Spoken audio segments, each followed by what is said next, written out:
Good evening, everybody. Happy Wednesday to you all, and welcome to episode 6 of the Sports 2.0 show. My name is Dan Bradley. We've got an awesome show lined up for you tonight.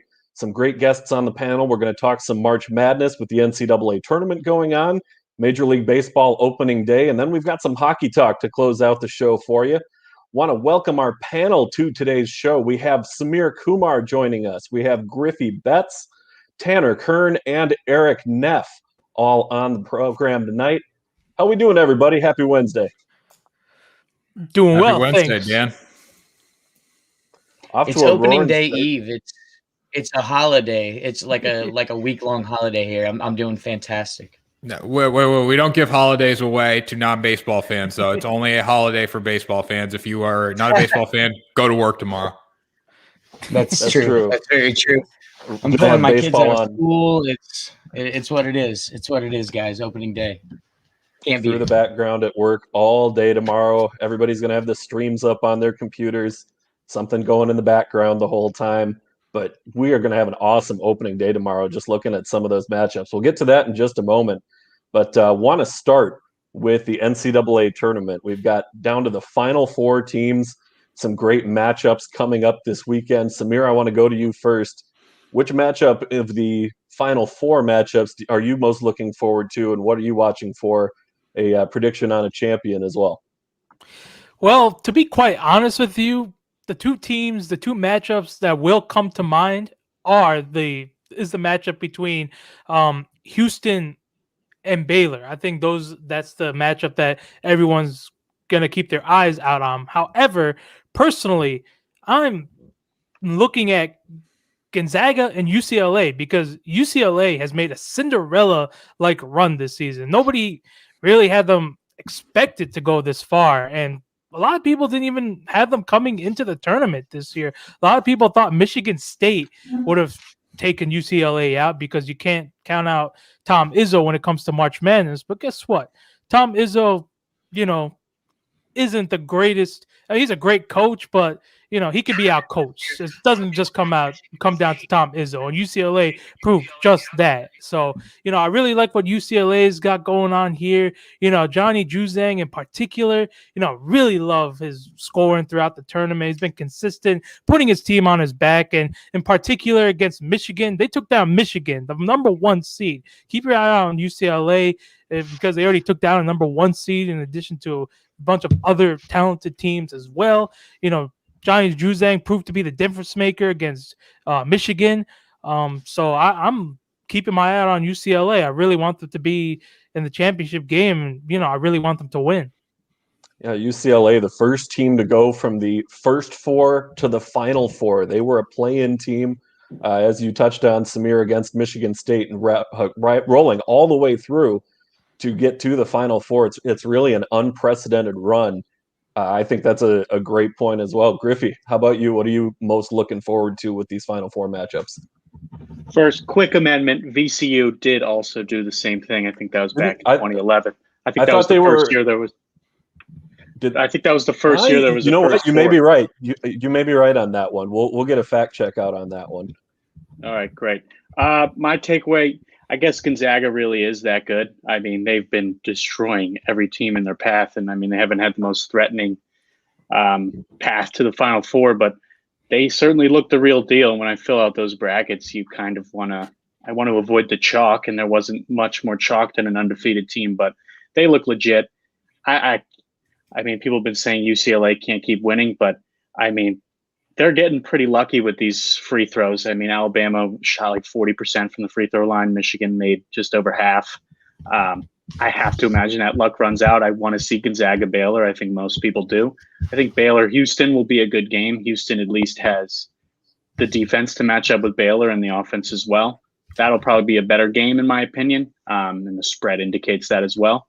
But I'm hoping Gonzaga Baylor final. My bracket's toast. I have Baylor winning it all, but I did the math. It wouldn't even matter if Baylor wins. That's how bad my bracket is. So, yeah, my bracket's looking pretty ugly there too. Tanner, with Houston not playing a top 10 seed, they faced double-digit seeds all the way through to the Final Four. Is Houston in trouble up against Baylor, and is this where the run comes to an end? Yeah, I like Baylor at -5. I think, Houston plays in the American Conference. I don't even know if they play basketball in that conference, honestly. So happy UConn got out of that conference. It is now in the Big East, but we'll leave that for another day. I like Baylor at -5 in this game. I think Jared Butler and Davion Mitchell have a huge, huge game. Quentin Grimes isn't going to stand a chance against those two. Now going over to the other game with Gonzaga and UCLA. We all love Disney movies. We all love that narrative, but real life is not a Disney movie. UCLA is going home. They're going back to California after they do their mandatory quarantine. Gonzaga is going the final. They're going to beat Baylor in the national championship game. I'm riding with Gonzaga. Come on, Tanner, have some more faith. No. You save that. We'll save that for Orlando, Florida, and a little Disney movie. We ain't doing that in real life. Come on. Or Anaheim, California. He's not wrong. I mean, he's not wrong. You've got Gonzaga coming in undefeated. You've got Baylor with one of the grimiest defenses that I've seen in college basketball in recent years. It's the stage is set here, I believe, for a one seed matchup, and I think Gonzaga finishes it off undefeated and sends Baylor home. I just don't see UCLA keeping it up. I don't think they can do it one more time. I would love to see an 11 seed in the championship. Would this be the first 11 to make it to the ship? I know I know if they won, I know they'd probably be the first 11 to win. I'm pretty sure Butler an 8 or a 10 a couple of years ago whenever 8, I think. They were an 8 seed. So, I just don't think that an 11 seed, even though seeding doesn't mean much in one single basketball game and a non-series game, I just don't think they can get it done one more time. I'm going to take the 2 1 seeds and let's take the undefeated team. Let's have them finish it off this year. Well, Baylor and Gonzaga were pretty much the top 2 teams throughout the entirety of the season. We knew Gonzaga's offense is the best offense in the country. Baylor's defense, arguably the best defense in the country. So with that potentially being that 1 versus 2 matchup, offense versus defense, I'm going to throw it to you guys. Assuming that is the matchup, offense versus defense, Gonzaga, Baylor, who you got? We'll go around the horn again. Samir, we'll start with you. I'm going to go with Gonzaga. I'm going to be consistent in picking Gonzaga to win the entire thing. As much as I want UCLA to win that game just for, the narrative of an 11 seed. Oh, it's a great story. A 1 seed, I'm going to have to go be realistic. As Tanner said, this ain't Disney World. This ain't Disneyland. But, having said that, Gonzaga, I think, just has a lot of offensive firepower that you don't necessarily see in college basketball all the time. A lot of times, teams aren't very, they don't have a lot of top-heavy scores, but that's what Gonzaga has right here. They got Drew Timm, Corey Kispert, Jalen Suggs, Joel Ajay, so on and so forth, all, solid three-point shooters, guys that can create their own offense, get to the rim. It can score in a multitude of ways. And I think it's going to be very hard for Baylor's defense to be able to contain all of them because Gonzaga just has well-balanced offense, and even the best defenses can't shut down the best offenses all the time. So you got to look at the competition from Baylor. Throughout the regular season, they're going to run, they're going to run into teams that aren't as superior as Gonzaga is offensively. So you got, evaluate from there how their defense has performed against those type of teams, which is going to be great. But then when you look at the better teams that they're about to face, they're going to have to make adjustments on that defensive end. They can't stay complacent. They got a game plan for the offensive firepower that Gonzaga has going for. A good analogy here, I'd say, is the Lakers are top of the NBA, shifting gears here just for a second to make the analogy. The Lakers are top of the NBA in defensive rating. The Nets are top offensive rating in the NBA. But when you look at the Nets roster, they have 3 superstars. Are the Lakers going to be able to shut all 3 of them down despite being top of the league in defensive rating? No. Anybody can get hot at any given time. And sometimes defenses just don't have an answer for the guy that's got it rolling. So I think that's very much going to be the case with Gonzaga here. I think they're taking it home. All right, Samir's taking Gonzaga. Before we go to Griffey, I want to ask those of you who are watching at home to let us know, drop a comment, let us know who you think among the final 4 teams is going to emerge as the champion, what matchup you as the fans are expecting. Want to see that in the comments below. So let us know what you think. Griffey, Samir's taking Gonzaga. Who are you taking? Samir, where would we be without you slipping the nets into any conversation, NBA or not? Yeah, I'd have to go Gonzaga. I don't know. I mean, they haven't even sweat a game yet, and I think there's only been one win they've had that was less than 10 points. I mean, they're just dominating everyone. They've got 2 lottery picks, and then Timmy with that handlebar mustache is their best player. They seem loaded. It seems like the team of destiny. It's been since '76 since we've had an undefeated champion. I think that changes this year. All right. How about Eric? Or Eric? We'll go to Eric. I was just going to say that somebody that hasn't been mentioned is Mark Few, and that I think that's going to be the deciding factor here. I think that Baylor is just simply going to get outcoached. Mark Few's been underrated for a long time. A lot of people, including myself, have underrated Gonzaga this year and in previous years because they play a Cabbage Patch schedule, and they do. They played Dixie State like 3 times this year. I don't even know who that is, but wherever they are, they sound super racist, and they sound like they would lose to Gonzaga. I mean, I don't know, Dixie State. I'm just saying the song Dixie, Mississippi, a lot of weird. I'm sure that's where they're from. I don't know. But they play a lot of schools that I've never heard of. And also, I'd like to say that if I died tomorrow, Samir could speak at my funeral, and somehow he would relate my life to the Brooklyn Nets. Be like, Eric lived his life a lot like the Nets lived their 21 season on top all the time. I wish I could live in Samir's life all the time, so I could he's around the house cooking. He's relating things to the Nets. I would love it. I bet it's a blast. Just like, look at these two. Let me chime in real fast. Let me chime in real fast off that note. Eric, professional eulogist. You could look into that role. I would absolutely. People would pay for that. I just gotta say, Eric, your life would be far from the 12-70 Nets that I would eulogize at your funeral. I'll compare the 12-70 portion of the Nets franchise as part of your life as just flat out non-existent. I'm gonna just flat out say that you've been there from when the Nets had Kevin Durant, Kyrie Irving, and James Harden, so on and so forth. That's how your life has always been, and you'll be remembered by that. I think I just became a Nets fan, to be honest. I'm not even going to watch the Bulls anymore. I'm just going to go to the Nets. I'm over to the dark side. Samir every week.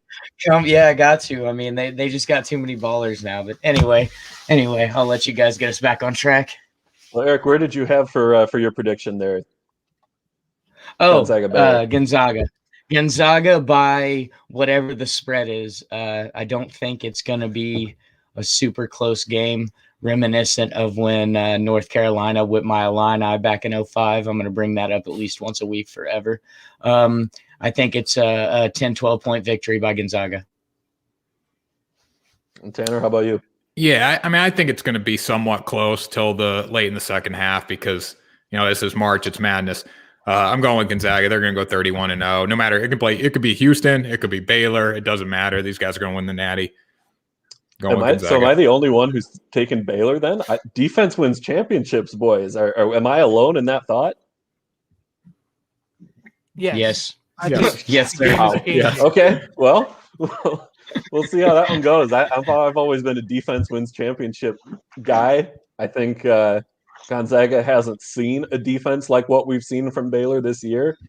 I think Baylor gets out to a lead early on and that they hold on, that they frustrate the Gonzaga shooters.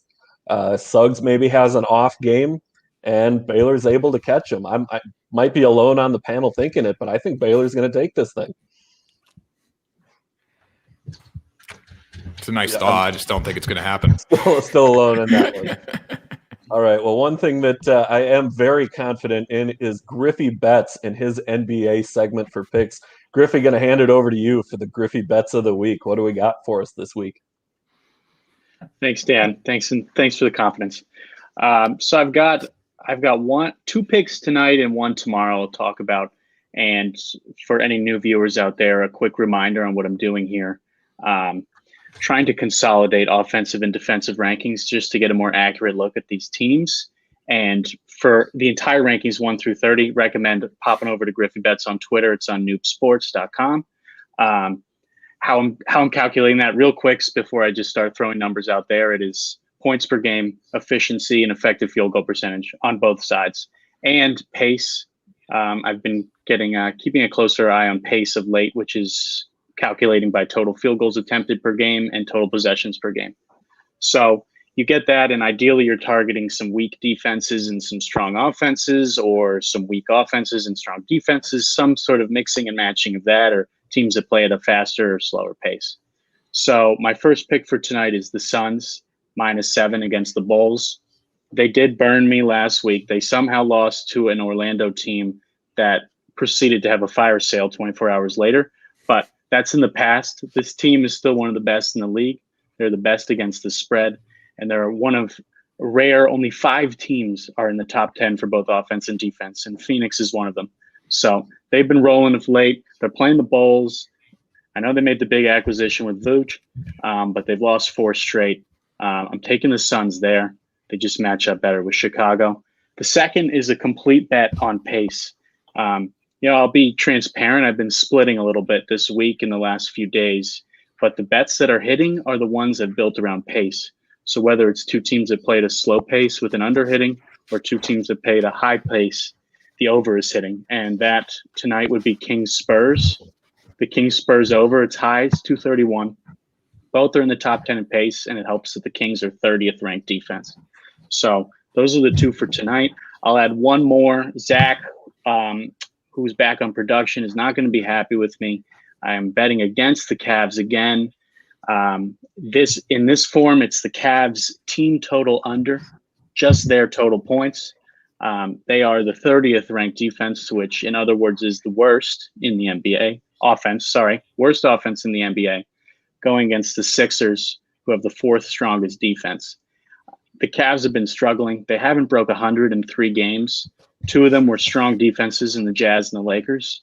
But the more troubling one is they couldn't break 100 on the aforementioned Kings, the worst defense in the league. You can't break 100 on a defense like that. I can't imagine they break 100 on the Sixers. So those team total unders lately have been working. That's my favorite bet of the week. So that's for tomorrow. Those are my 3 picks. Good luck. Let's keep it rolling.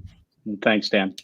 Absolutely. Well, Griffey, you've been absolutely rolling through those picks. I've enjoyed keeping up with your run and tally as well. You're hitting more than you're missing on these as well. So anybody who's not rolling with GriffyBets, you're missing out. Appreciate that, Dan. Long season left to go. And profitable so far. So as long as we keep it going, I'm going to be a happy man. Absolutely. Looking forward to your next piece. Well, we're going to say goodbye to GriffyBets for now, and we're going to transition into Major League Baseball opening day talk. Tanner, I know you've been working through some betting previews, a whole lot of them. You are raring to go for opening day tomorrow. Already called it a national holiday earlier on the broadcast. What are you most excited about for opening day tomorrow? I'm just excited for the whole season, the storylines. Can the Dodgers repeat? No one's ever done it before. If anyone can do it, it is this team, but we will see. That's one storyline I'm going to be following. Obviously, the Frankie Lindor contract situation. Is that going to happen before tomorrow? This is Christmas, man. It doesn't get any better than this. Eric, what are you looking forward to? Well, a lot. Looking to see Jack Flaherty have a rebound for my Cardinals this year. I would like to see him return to his 2019 form. Looking to see, as we argued about a few weeks ago, I'd love to see the Blue Jays compete in that division, even though their rotation not as solid as the Yankees, as you so politely informed me. But they can hit. So I'd love to see that young up and coming team do some damage out in the AL East. It'd be fun to see them compete with the Yankees out there. I'd love to see the NL West, which I think it will be competitive with the Padres and the Dodgers. I think Blake Snell is a monster acquisition for San Diego. I think that is massive for San Diego down the stretch. At the same time, if LA's starting rotation stays healthy, I don't know how much of a difference it's going to make. So they're so offensively powered that, I just don't know how much it's going to make. And last, I would love to see the best player I've ever seen play baseball, play in the playoffs. Maybe I would really like to see Mike Trout make the playoffs. That's, I mean, best player I've ever seen play the game personally, other than maybe Barry Bonds, you could compare from my lifetime. And we haven't gotten to get to see him go deep into the playoffs.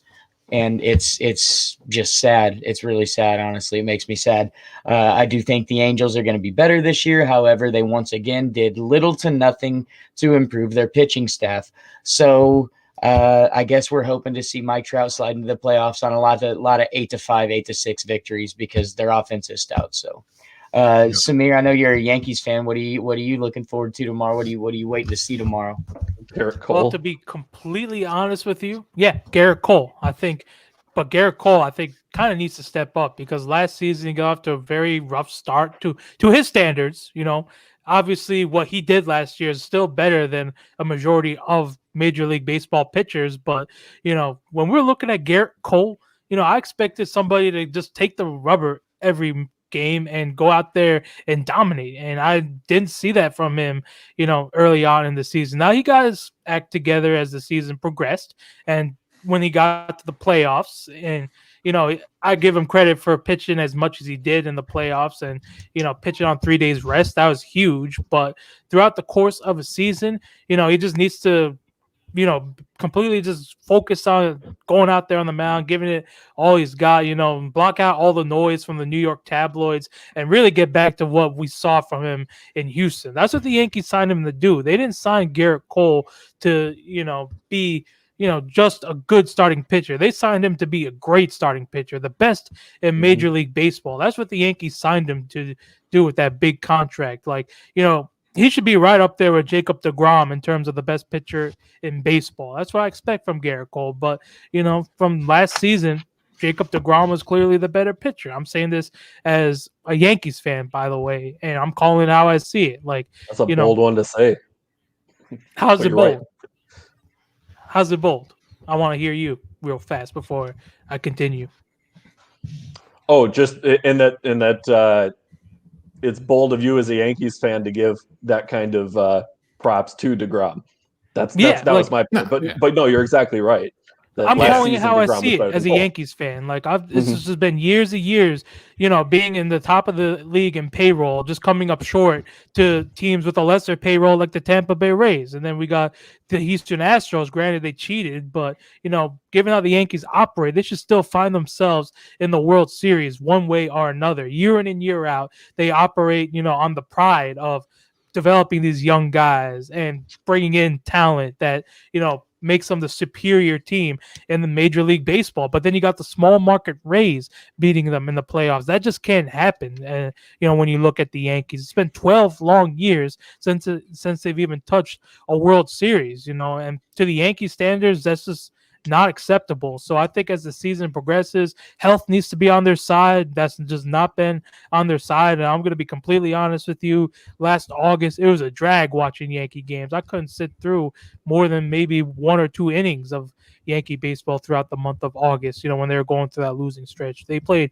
with no heart, and it was just ugly baseball to watch. And, I think they just need to step up as an organization overall, block out all the media noise about, should Aaron Boone be on the hot seat, or Aaron Judge can't stay healthy. Giancarlo Stanton strikes out too much and can't stay healthy. I think all of them just need to block all that out, train the proper way. And I like to see that Aaron Judge and Giancarlo Stanton kind of taken yoga on as an approach during the offseason, changing up their training routine a little bit. Those guys are both 6'6", 6'7", respectively, and carry around a lot of muscle. So overall, I think taking a new approach to their training could, lead to a longer, just kind of durability, like better durability throughout the course of a baseball season. You don't need to be, the most jacked guy to play the game of baseball. You just need to have strength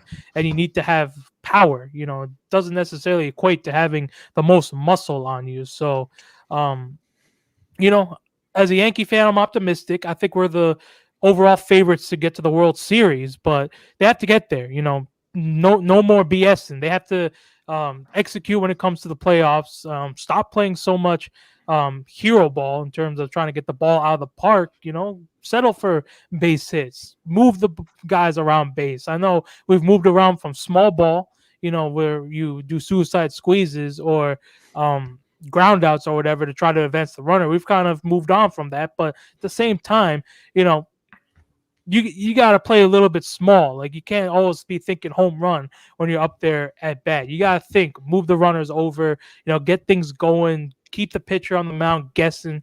The Yankees need to get back to that. They can't just be strikeout or power. And, if the Yankees can adjust their approach a little bit, get good pitching from not only Garrett Cole, Corey Kluber, and Jameson Taillon, and then with Luis Severino when he comes back, if they can all step up, beyond Garrett Cole, this is a dangerous team that can take on the Dodgers in the World Series. But first, I think right now the Dodgers are the overwhelming favorites over the Yankees, and I'm saying this as a Yankee fan.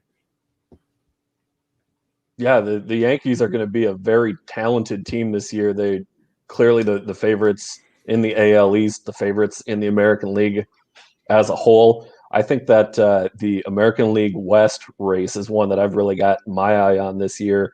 The Mariners are an improved team, as Eric touched on, seeing Mike Trout competing for the playoffs and trying to get back there. The Astros are always in the mix. The A's, could be in contention. They're right at the end. That AL West race could be really tight throughout as we go here this season. I'm looking forward to maybe finally, hopefully, my Twins finally get a playoff win. I'm not even asking for a series win. I just want one playoff game win. That's all I'm asking. Their last playoff win in one game was when I was in 6th grade. I was sitting in Miss Glad's math class in 6th grade watching the Twins on the TV because they were the afternoon game that came on in homeroom. So we're watching the baseball game at the end of the day. That was the last Twins win. So one playoff win. That's all I'm asking. Tanner, do you think my Twins finally one playoff win this season? I'll set the over-under at half. How many playoff wins for the Twins this year? I think they get in the playoffs. I don't know if they win. I mean, Kenta, I love Kenta. I'm a Kenta Maeda guy. I mean, the warm-up with the swimming hands and all that, I love him. Mm-hmm. I think he's going to be very valuable to them. He could lead them to one playoff victory, but it's all about the Savages in the American League. We know that. I want to go back, though, to Garrett Cole real quick, Samir. I got a little bone to pick with you. Okay, now I'm not denying Jacob deGrom was better than Garrett Cole last year. But imagine coming from Houston. Now, Houston, small market Houston, not a huge market, but they take baseball seriously down there. Okay, we're going to New York. Go pitch in New York for me. Come from Houston and finish 4th in the Cy Young last year. Okay, go have a 2.84 ERA last season. All right, don't tell me that's bad, Samir. Don't tell me that's bad. I never Samir's got high standards. Yankees fans have high standards. Listen, Garrett Cole earned every penny of that contract last season. He had 326 strikeouts in 2019, man. You're not going to repeat that every year. His first season in the Bronx, they go down to spring training. COVID cancels spring training, goes to summer camp, has 2 weeks of practice, goes in, puts up a 2.84 ERA in the toughest market to play in baseball. Don't tell me Garrett Cole did not earn his money last year. Don't tell me that, man. I know Jacob deGrom was better. Low 2 from Garrett Cole, like 2.2 is like the highest that I would. I didn't think Garrett Cole was God, baby. Come on, man. Come on. Like Garrett Cole earned every penny of that money. He had a 2.5 ERA in 2019 when he threw 326 strikeouts. A low 2 ERA, that's ridiculous. I mean, that's not going to happen every year. His first season in New York. I love that. We can move on from that now, but no, it's fair. Yeah, okay, good. I get what you're coming from, where you're coming from, but I don't know. Like at the same time, though, it would be nice to see him, be the best pitcher in baseball, be better than Jacob deGrom, so I could stop hearing it from Mets fans. Yeah, he hasn't won a Cy Young yet. He needs to win a Cy Young. So, Jacob deGrom's won back-to-back in 2018 and 2019. Garrett Cole's been in top 5 multiple times. He was in the top 5 last year. I think this is the year he could win one. We'd love to see Garrett Cole be better than he was last year, but he was pretty damn good. So I don't want to pick on Garrett Cole anymore. I'm just frustrated as a Yankee fan because, it's been so long, and I want to see everybody play up to their potential and stay healthy. It's been frustrating. 2 things. How come in 2020 we forgot who Max Scherzer was, and we never talk about him as the best pitcher in baseball when he has basically unequivocally been the best pitcher in baseball for a decade, statistically anyway. He just kind of got show, which I mean, Cole and DeGrom have been both ridiculous the last few years, and a few other guys as well. But I just like Max Scherzer is Max Scherzer, and he doesn't get mentioned enough. And Dan, I think the Twins win the AL Central. I think losing Eloy, unless Andrew Vaughn is a monster in Chicago, I think losing the meat of your lineup and Eloy is huge. And I can't wait to see Kirilloff come up. I am excited about seeing Kirilloff play. I can't wait until the next CBA when something is done about service time manipulation, because I hate it. I hate it. I want to see these guys getting major league at bats. To me, you get dropped down to AAA and you get to see one or two major league pitchers a month. You're getting at bats. Well, that's cool, man. I can go outside and hit the ball off a tee and I'm getting at bats. It's not the same thing as major league. It's just not the same thing as major league pitching. Instead of seeing him manipulate service time, I would much rather see Kirilloff start the season in Minnesota and get at bats off major league pitchers. That being said, I know we don't want to destroy the confidence of these young men either. You don't want to bring up a guy that's not ready. And he comes up and strikes out 12 times and thinks he's never going to touch the ball again. I know that can be an issue as well. I just am not a fan of the service time manipulation. I would love to see him. Bobby Witt Jr., baby. Yeah, Bobby Witt Jr. Jared Kalenic. There's so many. J-Rod, which he may not be until next year. But there's so many guys that I would love to see. Bobby Witt Jr. also being at the top of that list. Can't wait to see him. So Wonder, if we get to see Wander Franco this year, that could be huge. If Wander comes up and is the prospect that everybody thinks he is, can the Rays make another run? I'm excited. I'm excited for these things to play out, guys. I'm pumped. I do think the Twins get their first playoff win in 43 years, or how I don't know. I would certainly hope so. It wasn't quite 43. I mean, we won the World Series in '91, but it's still been you got back-to-back division titles. Yeah, that's true. You got back-to-back division title. I mean, at least you got a sweatshirt you can buy on MLBshop.com and wear something like your team's good. I mean, that's all right. Yeah, see, I bought this stupid Illinois. Look at what Eric's wearing right now. Big Ten champions. See, you don't have to win everything to buy hats and paraphernalia for winning. I bet Sister Jean's got one of those sitting. Oh my God. I bet Sister Jean's got one of those on the altar, man. I hate it. I hate it so much. I've never hated an old lady with so much passion as I hate Sister Jean. I'm putting a petition out. Why all the love for Sister Jean? What did she do other than be a cute geriatric watching basketball? I don't understand. I'm kidding. Much love, Sister Jean, man. I hope you get to see your team win a championship one of these years. I just wish you would beat someone else in the process of that championship. Maybe not. Well, no, beat us again, because that at least means we made it there. I don't know. That's more painful. No, beat somebody else. I'm good. I don't want to make it. Loyal all the way next year. Sister Jean needs to see one. As we're talking about champions here, let's make World Series predictions. Go around the horn real quick, and Samir, we'll start with you again. World Series predictions. What two teams are going to make it, and who's your winner? Do I even have to ask, Samir?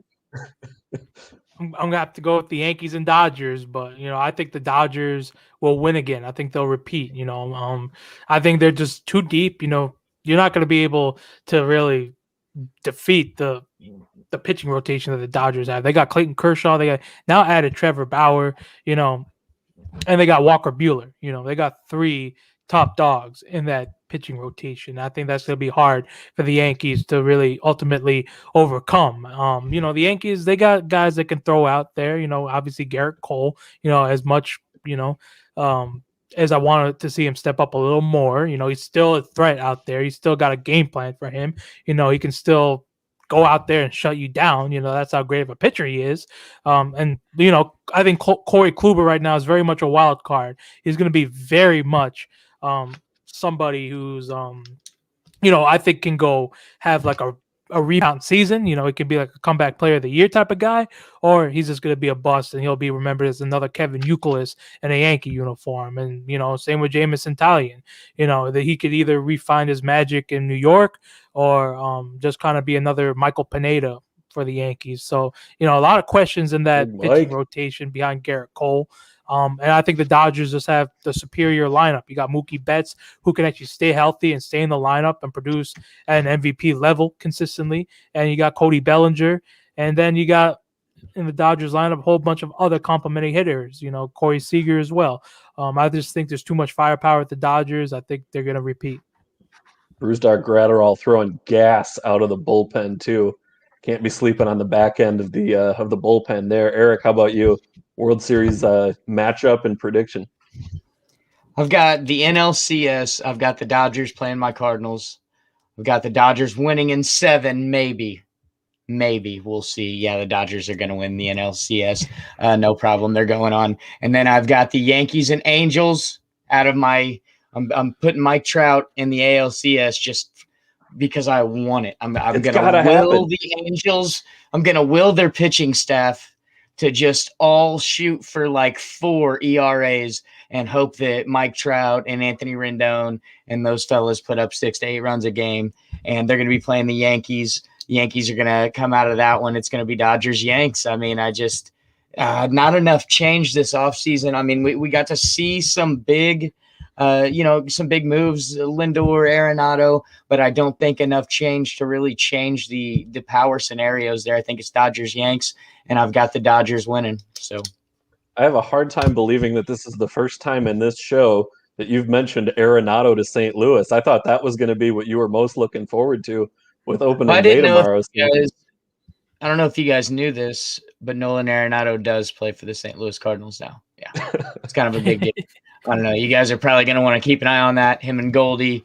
If it were 2013-14, we're going to the World Series. But just in Cardinal fashion, just a couple years after their prime, there we are, swooping in, scooping them up. The Cardinal way. Yep, it's become that. What do you think, Tanner? Who you got? I already know who you have, but I want to know who you have more. Oh, it's got to be Toronto, right, Tanner? Well, no, Toronto is no. First of all, Eric, St. Louis going to the NLCS. I know you're a Cardinals fan, so I'm going to let that slip, but that's not going to happen. Second, you look at the American League.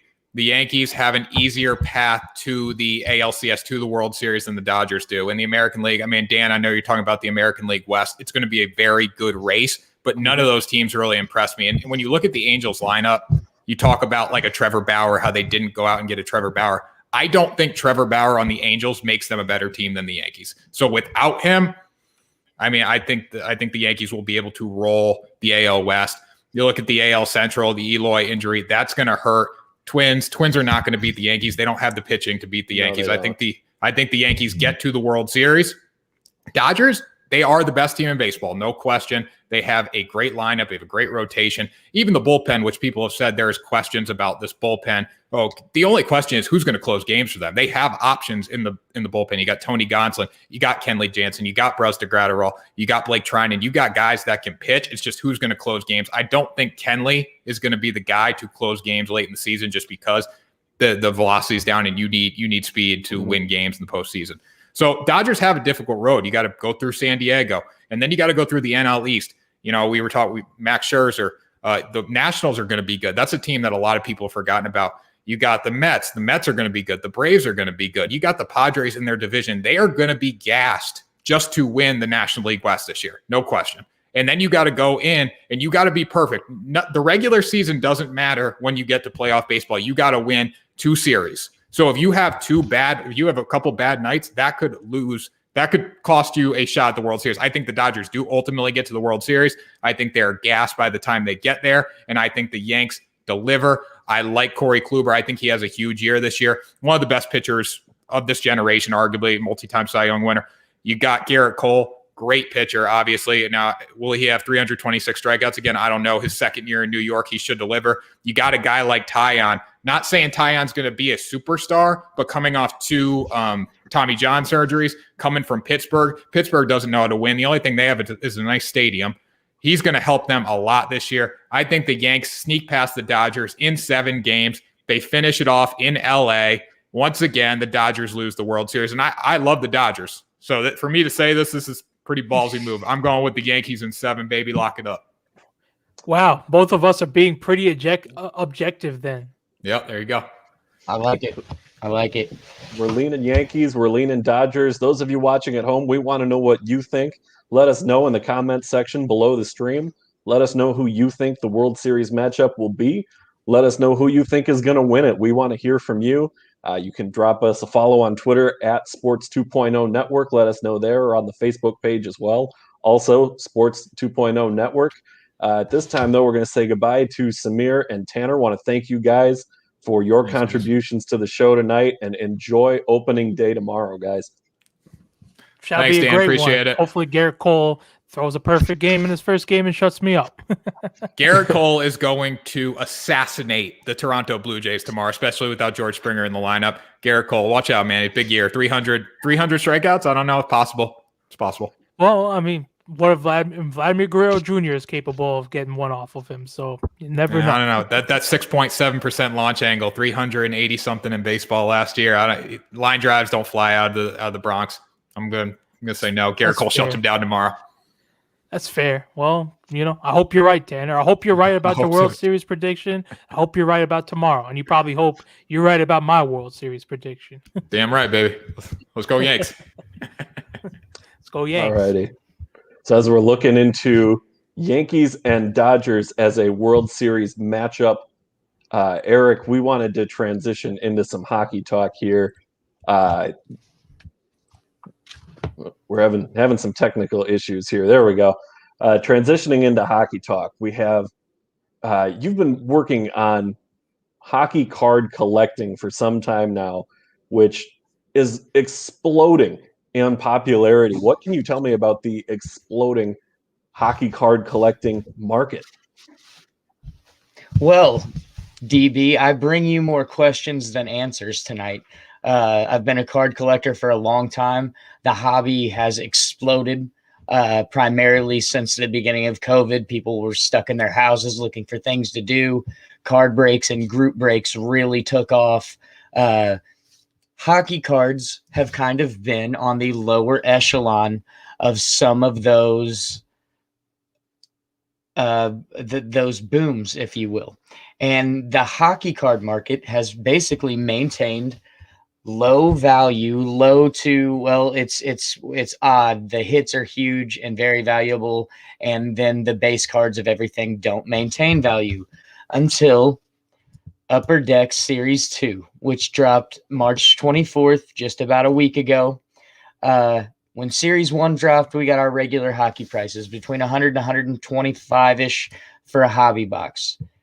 When Series 2 dropped, it was 125 for about 1 hour, and then about 3 Kirill the Thrill cards hit eBay, and price went up to 190 very quickly in most places. So right now you're paying about $190, $200, and that's if you can get it not resale, which is almost impossible. So if you can get it directly off a distributor right now, you're getting it for $200, but you're most likely getting it off eBay, where all buyers and sellers are doing is they're looking at the high end on the Kirill cards, on some of these other high end rookies, and they're able to jump these numbers up. Now in Series 1, Laffy was the big rookie. Laffy was the big chase. Everybody wanted to hit that Laffy Young Guns.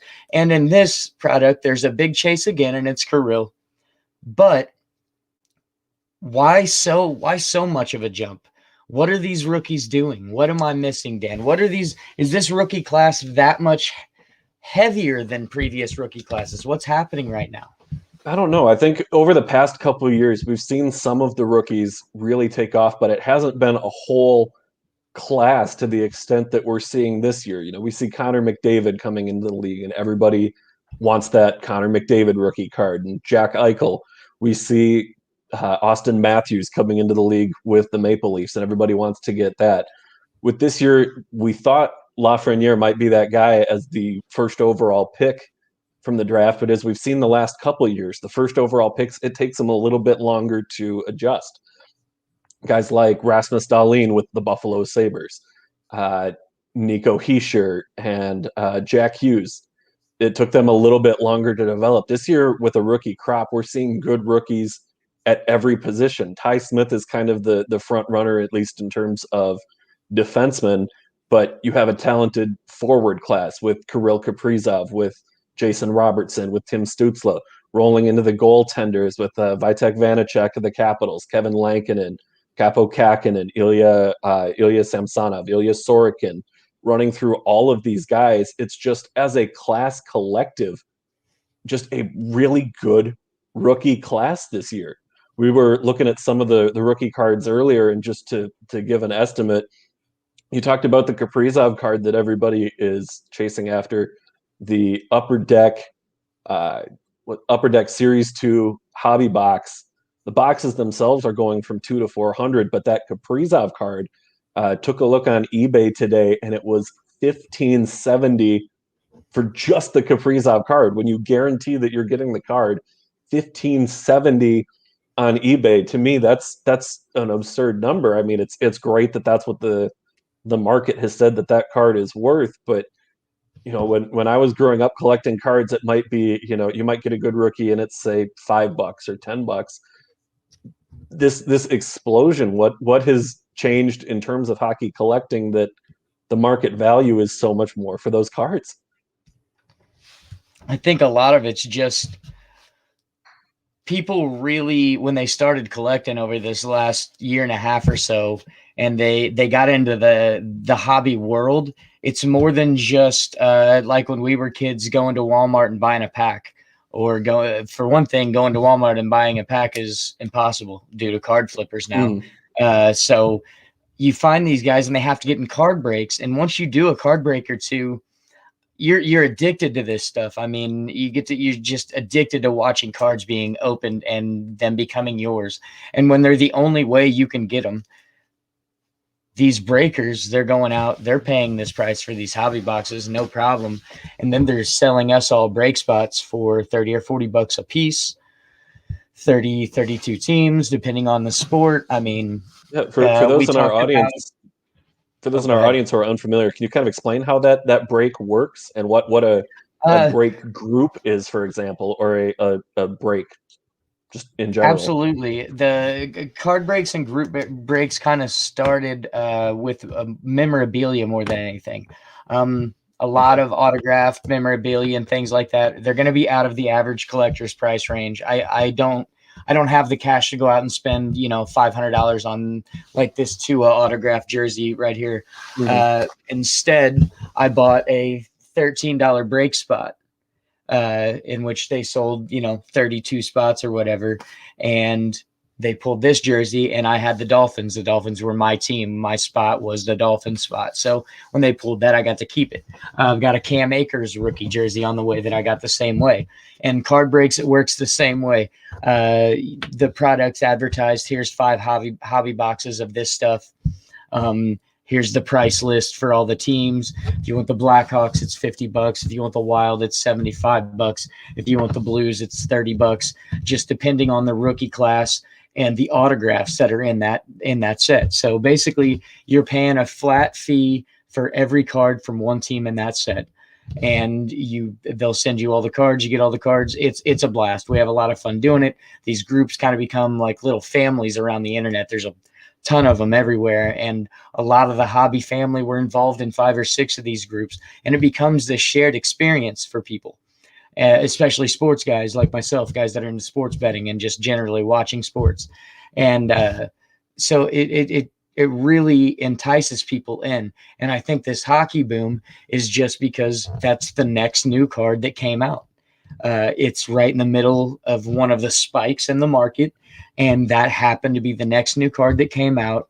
Everybody chased the Laffies in Series 1, and we're kind of not let down. The prices are still fairly decent, but right now for just the base Young Guns, you can get a Laffy for under $100. Right now for the base, just the base Young Guns of a Kirill, it's $275 to $300. And that's just the base card. If you hit a canvas or an autograph or a numbered Young Guns, then you're talking the money you were talking earlier, $1,500, $2,000. And that's one card. And, you bought a $35, $40, $50 break spot. and then you hit one of these cards, and you're going to want to continue to break because you think that happens every time. So I think there's been a lot to do with this recent card explosion, COVID being a huge thing, people trapped at home, and people just really fell in love with the hobby again. I do think it lasts this time. I don't think we have another junk wax era. You can tell because the market actually does fluctuate up and down, as to where in the junk wax era, it was straight up and then straight back off a cliff. There were no ups and downs. There were no like little medium gaps that they were stopping on. Now you're actually seeing it up and down. And now, unlike then, I mean, when I was younger, you're looking for the rookie cards or the huge name veterans that are playing. Now you're only looking for the rookie cards of the veterans that are playing well, and real-time play can influence that. The first week of the NBA season this year, Christian Wood rookie cards went from 50 cents to $1 to I watched people make $100, $150, $200 off Christian Wood rookie cards because of what he did in one week of the NBA season. Whenever, he went down to Houston, didn't mess around. So, I mean, you literally see it in real time. And that's what's going on with Carroll right now is he's playing so well this year. For a rookie, especially, people are wondering, is that ever going to taper off? These cards, are they going to hold their value? Will they be worth more than $200 or $300 in more than a week and things like that? So I think it sustains. And I really hope that the hockey market sustains because I'm one of the few collectors that does. I love my hockey. I love collecting hockey. I like collecting my blue stuff. I like getting all the rookies, and there are fewer hockey collectors. And now suddenly, with the way the market looks right now, it seems like either hockey collectors have exploded or supply has went down. And I can tell you that supply has not went down. Upper Deck, Panini, Topps, Leaf, these companies are well aware of what the market's doing right now, and they're not going to pull supply in the middle of a boom. So that's kind of a quick. I could talk about cards for the rest of my life, but that's the quickest, most transparent way to look at this last year in collecting. I know you could, and I have one last question that I want to ask you about cards as well. Is, are we seeing that same sort of trend in other sports as well? Hockey, we've talked about the explosion in popularity of hockey card collecting, but are we seeing that with the NBA? You kind of touched on that a minute ago. With the NFL, with baseball, are we seeing that kind of across the board, or is hockey alone in that explosion? Absolutely, we're seeing it completely across the board, and that includes soccer. Soccer may be some of the most expensive cards to buy and sell in the world right now, but primarily the NBA and the NFL. Which Panini has licensed. The Panini card company has licensed.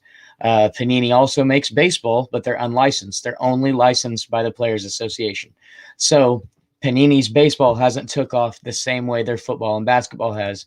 That being said, the last two draft classes, the last like 3 or 4 draft classes in the NFL and the last 2 draft classes in the NBA have also caused cards to completely skyrocket to an even greater extent than they have. I mean, I've seen, like I said the other day, I think I was talking to a friend and we were talking about NBA Prism. NBA Prism hobby was under $500 for a decade. And this year, first off the line, NBA Prism hobby started, it was Dutch auction style on their website, started at $4,500. That's insane. That's completely insane. And the not first off the line hobby boxes are still going for over $2,000. And it's the same way with NFL Prism. Wow. NFL Prism, sometimes even higher. And I mean, if you can go to Walmart and buy yourself a $20 blaster box of NBA Prism, you can resell that for $75-$80 instantly on Twitter or eBay. Just like that. You can resell retail, and that's kind of part of the reason that these stores don't have retail anymore, or you're seeing Walmart and Target put limits on retail because you're getting card flippers lined up at 5 a.m. waiting for the vendor to stock. They're pulling every box off the shelf. They're taking it home, and they're immediately putting it up on eBay. A lot of them so they can open enough cards to get what they want, and others just to make money. They have no interest in the cards at all. They're just flipping the boxes. And flipping boxes, you can get rich doing it. It's crazy. Being a breaker or a box flipper right now is huge. And then on the MLB side, baseball cards are always slower to the punch. The funny thing about baseball cards is they hold value better than I think any other sport. And they're also slowest on the peaks and valleys. Like it seems like they're kind of doing a wavy line in the middle, while the NBA and NFL do these huge spikes, which I guess that's fine. You're retaining value, and you're always going to have, I think, more baseball collectors because it's the classic, it's the pastime. It's, most people, when they talk about cards, they literally say baseball cards and don't even mention the other sports. So I think you'll always see baseball maintain its market. I don't think it's going anywhere. I really personally hope that Topps loses the contract in 25. Correction, I don't want them to lose the contract because I still want to see players have first Bowman cards. But I wish there could be some kind of deal worked out where Topps could share the contract with Panini, because Panini's putting out, I think, baseball cards that are more geared towards what's happening right now, this boom, as to where Topps just kind of seems like this old-fashioned, like, no, we're going to keep making our 10 types of cards that we make. And, Topps comes out with some new things, and that's fine. And I'm good with Topps. But Panini just seems to really drive the market right now. It seems like Panini really gets the young kids involved, even if it's marketing. I always say I'm a sucker for marketing. I mean, you show me a bunch of flashy colors in a commercial, and I'm going to buy your product. I'm a sucker for good marketing, man. And that's the way Panini's making these cards. They're bright, they're colorful, they're brilliant, they're colored. They have 50 different parallels, and you can chase the rainbow of your favorite player. And of course, you can do that in Topps. You can chase the 8 numbered cards that they have, because they don't like to make very many non-numbered parallels. And that's fun for like a week. Or you can do like a Panini mosaic rainbow and chase like 42 colors that you don't even know exist of your favorite player, and that's more fun to me. I don't know, it's just I really think they're capturing the young generation of collectors that we have coming in. If I could caution young collectors, is don't do what we did in the 90s. Don't just pay whatever they want you to pay and go grab and grab and grab and grab. And I know that's impossible to dictate, but that's what we did in the 90s, and they started overproducing, and they gave us the junk wax era and 10 years of fake Griffey rookie cards and 5 years of fake Michael Jordan rookie cards and all that good stuff. So I would caution young collectors to don't just pay whatever they want you to pay. Go get into breaks. Don't buy directly off them if you don't have to. You're still supporting in a different way. So, I mean, join a group, join us, have fun collecting. But you don't have to pay what Topps wants you to pay. And I got news for you right now. If you're getting cards or something graded, the license, that little logo that you get with MLB licensing, is not worth as much as people say it is. And on a final note, just because this just happened yesterday, just to give you another example of how huge this is right now. PSA, the card graders, PSA, yesterday their president put out a statement. They have shut down intake for the first time in their company history until July 1st. They can't take any more cards. Throughout March, they were receiving the amount of cards they normally receive in 3 months every 3 days. So PSA has shut down card grading of all their lower value cards until July 1st, so they can get caught up. They've like tripled their warehouse space. They've hired 400 or 500 employees in the last couple months. And that's a direct, obviously a direct result of what's been going on here. So it's a pretty crazy time in the hobby industry right now. And I personally hope that it continues this way, because it's the most fun that it's been since I was a kid.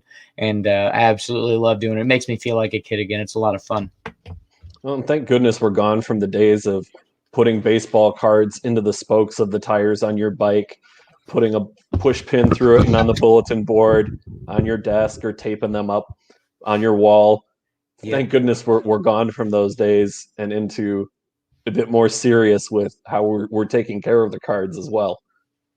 Absolutely. My stepfather has told me some just absolute horror stories from the mid to late 50s about many Mickey Mantles and Joe DiMaggio's and Stan Musial seeing the spokes of bikes. And I just want to cry every time he tells me about it. But we do nowadays. I mean, it's hard to even find top loaders for your cards these days because people do like to take such good care of them.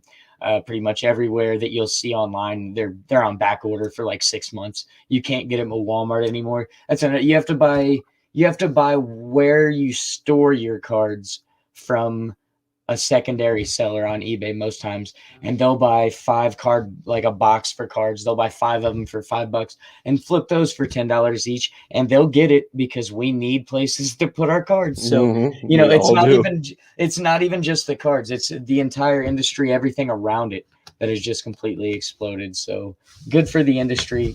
Glad to see it made a comeback. It certainly made this collector come back running. So I'm very happy about it. I'm going to need to start going through some of my old collections and seeing what rookie cards I have that are the hidden treasures of the collections throughout the binders, absolutely, throughout the boxes. And I have a binder on the desk right now. I can't reach it. It's out of reach, but a binder full of hockey cards that I'm going to need to go through after we're done taping the show tonight. So, Eric, want to thank you for joining us and sharing all of your insight with hockey card collecting and sports card collecting in general with us on the program tonight. Yeah, thank you guys for having me. I appreciate it. Can't wait to be able to join you guys again. All righty. Thank you, Eric. Well, that's going to do it for tonight's show. Once again, we are on iTunes. We are on Spotify, YouTube, Twitter, Facebook. You can follow us on any of those social channels. Just look for the Sports 2.0 Network. For our director, Zach Weiss, behind the scenes here, pushing all the buttons for us and making us look good. For GriffyBets, Griffin Carroll. For Samir Kumar, Tanner Kern, Eric Neff, I'm Dan Bradley. Enjoy opening day tomorrow, and we'll see you same time next week, 7 o'clock p.m. Eastern, right here. The Sports 2.0 show will be back.